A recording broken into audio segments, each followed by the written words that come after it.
প্রিয় শার্শা ও বেনাপোলবাসী, আমাদের শার্শা এবং বেনাপোল বাংলাদেশের সবচেয়ে বৃহত্তর অর্থনৈতিক স্থান, কিন্তু অত্যন্ত দুঃখের বিষয় আমাদের এই অঞ্চল অত্যন্ত অবহেলিত।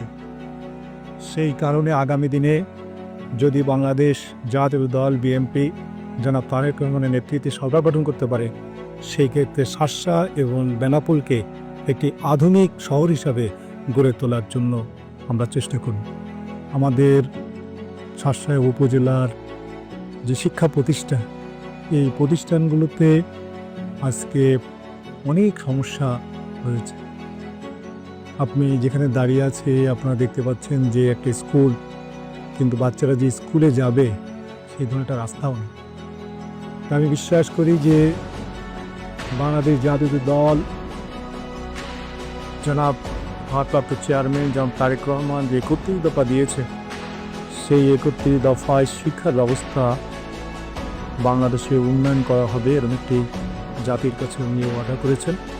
সেই আলোকে যদি বাংলাদেশের মানুষ আগামী দিনে দিনটিকে ক্ষমতায় নিয়ে আসে, সেক্ষেত্রে এই শার্শা এবং বেনাপোলে যতগুলো শিক্ষা প্রতিষ্ঠান রয়েছে আমরা সেই শিক্ষা প্রতিষ্ঠানকে মানসম্পন্ন করব এবং উন্নত করব।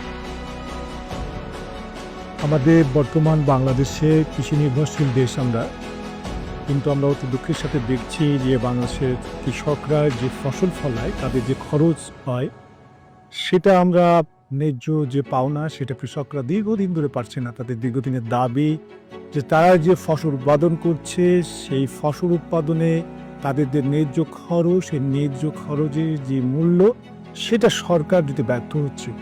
তাই জনাব তারেক রহমান তার ৩১ দফায় জাতির কাছে অঙ্গীকার করেছেন যে কৃষকদের যে ন্যায্য পাওনা, তাদের যে ফসলের যে ন্যায্য যে খরচ, সেটার যে ব্যয়, সেটার থেকে মুনাফা সহকারে তারা যেন তাদের ন্যায্য মূল্যটা পায়, সে ব্যাপারে তিনি জাতির কাছে অঙ্গীকার করেছেন। যদি দল ক্ষমতায় আসে বিএনপি, সেক্ষেত্রে কৃষকদের ন্যায্য মূল্য তিনি ফিরিয়ে দেবেন।